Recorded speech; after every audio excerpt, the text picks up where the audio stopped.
n'iteka n'umunezero ntangere vyo gusubira kubana namwe banywanyi bacu muriko murabana natwe makuru n'ibiganiro vya misi yose tubandanya gushikiriza kuri ntombonesha kure yacu no yanyu Muhuza TV. Uyu numwe tugiye kubageza kamakuru agezweko muri kano kanya n'amakuru tuza kugaruka kuri vyinshi bitandukanye hagati y'imigenderanire hagati y'igihugu c'u Burundi ndetse n'igihugu kibanyi c'u Rwanda.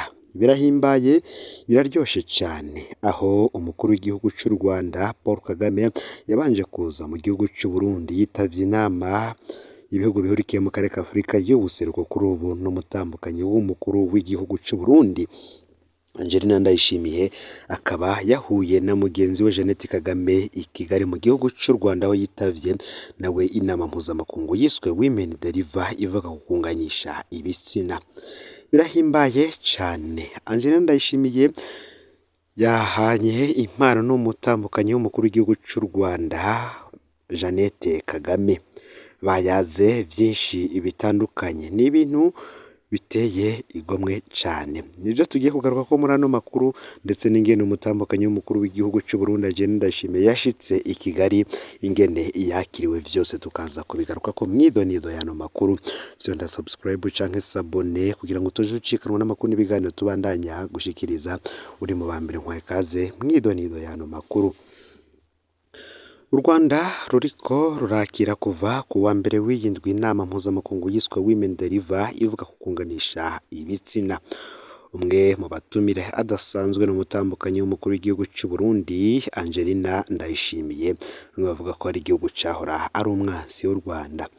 Iyo nama mpuzamakungu ivuga hanini ku bijanye n'amagara y'umukenyezi, agateka ko kubaho kw'abigeme n'abakenyezi iriko ibera kuva kuri uyu wa mbere ku mugwa mukuru Kigali. Abarenga ibihumbi 600 baharanira iterambere ridakumira rifatiye ku gitsina bari muri yo. Mu bashitsi biteka harimwo abakuru b'ibihugu nk'uwa Senegal, Ethiopia n'uwa Hongiriya n'abatambukanyi benshi b'abakuru b'ibihugu harimwo uwo Burundi, igihugu cahora ari umwasi w'ico gihugu catunganije iyi nama. Angelina Ndayishimiye umutambukanyi w'umukuru w'igihugu cy'u Burundi yahisemwo guca ku rubibe rwo hasi rwa Gasenyi Nemba mu buraruko bw'igihugu. Agishika mu gihugu cy'u Rwanda yakiriwe n'umuhanuzi wa mbere mu biro vy'umutambukanyi w'umukuru w'igihugu cy'u Rwanda. Mu nyuma aza kwakirwa n'umutambukanyi w'umukuru w'igihugu cy'u Rwanda Jeannette Kagame. Kubona abatambukanyi b'ibihugu vyahoze birabana ayingwe bahana utuganuke ngo n'ikimenyetso ciza cihinduka muri kahise k'ivyo bihugu bibiri. Ariko ntivyumvikana kandi ko umutambukanyi w'umukuru w'igihugu cy'u Burundi ari watangura kugira ubwa mbere intambwe ikomeye nk'iyo imbere y'umugabo wiwe yanarungitse intumwa nyinshi Kigali imbere yiwe. Uyu akaba ari umwihwezo ukorwa n'umwe mu bakubikurikiranira hafi ari Kigali imbere yo kwizera ko isuka y'intambara hamwe n'amajambo y'uburwango hagati y'ivyo bihugu bibiri twizeye ko vyahambwe. Muri Ruhuhuma uyu mwaka w'ibihumbi 2023 umukuru w'igihugu cy'u Rwanda Paul Kagame yaragendeye mugenzi we w'u Burundi ndetse baranayaga kuri vyinshi bitandukanye i Bujumbura ku mugwa mukuru w'ubudandaji, aho yari yitavye inama igira 20 y'abakuru b'ibihugu n'amareta ya Afrika y'ubuseruko ku ntambara irangwa mu buseruko bwa Repubulika Iharanira Intwaro Rusangi ya Kongo. Ibi bihugu rero vyahisemwo gufata ingendo yo kuganira mu ntumbero yo kubana neza kuva mu mwaka w'ibihumbi 2020 igihe Gitega yagereza mugenzi wayo wo mu buraruko guha indara batembagaje ubutegetsi muri Rusama umwaka w'ibihumbi 2015. Nubwo leta ya Kigali itaratanga abo bansi b'igihugu baronderwa hasi hejuru n'ubutungane bw'u Burundi, ingeri ntikiri kure kuvuga uravye izo ngendo zikorwa n'abategetsi bakuru b'ivyo bihugu bibiri. Umushikiranganji w'Uburundi ajejwe imigenderanire aheruka gutangaza ati Kigali ntizoguma ifyondera ko kwihwa riri mu kirenge cayo kandi atakamaro na kamwe biyizanira. Ngibi rero ibiriko biravugwa ku migenderanire iri hagati y'igihugu cy'u Rwanda ndetse n'igihugu cy'u Burundi, aho umutambukanyi w'umukuru w'igihugu cy'u Rwanda ndetse n'umutambukanyi w'umukuru w'igihugu cy'u Burundi Jeannette Kagame ndetse na Angelina Ndayishimiye bahanye utuganuke ndetse baranayaga kuri vyinshi bitandukanye hagati y'imigenderanire y'ivyo bihugu vyompi. Ni nyuma yaho kandi imbibe z'igihugu cy'u Burundi ndetse n'igihugu cy'u Rwanda zagiye zirugururwa umwe kumwe mu mezi aheze. Ibi rero bikaba bihimbaye cyane kubona ibihugu vyompi bitanguye gusubirana imigenderanire nk'iya kera.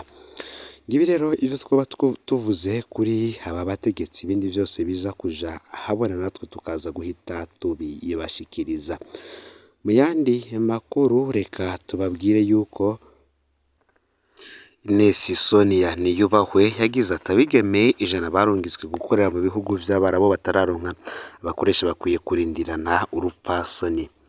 Umuvugizi w'ubushikiranganji bw'imigenderanire n'ayandi makungu busanzwe bukurikiranira hafi umugambi wo gushira mu ngira amasezerano Burundi bwateye ko umukono kw'igenekerezo ya 3 Gitugutu umwaka w'ibihumbi 2021 Riyad muri Arabia Saudite ajanye no guhanahana abakozi hagati y'igihugu ca Arabia Saudite n'u Burundi, asaba abigeme bashika kwijana barungitswe gukorera muri ico gihugu ariko gushika ubu batararonka abakoresha ko bakwiriye kurindirana urupfasoni. Niyubahwe akamenyesha ko abo 100 bari mu murwi umwe n'abandi bigeme 100 baje baturuka mu bihugu bitandukanye nka Kenya, Uganda n'ibindi, agasaba abo bigeme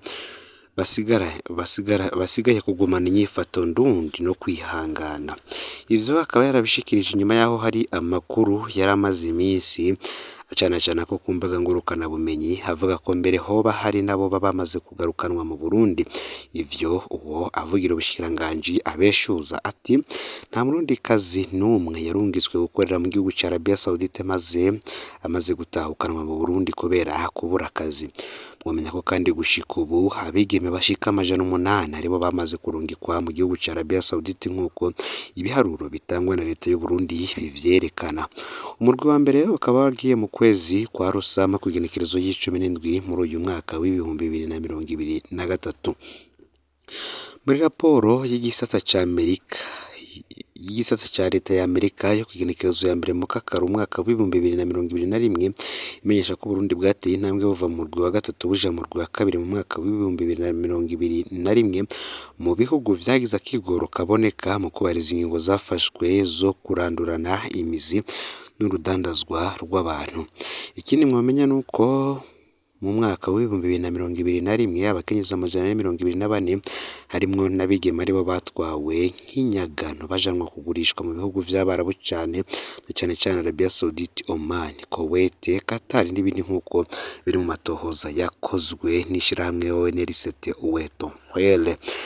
Ngibi rero mu yandi makuru kandi katubabwire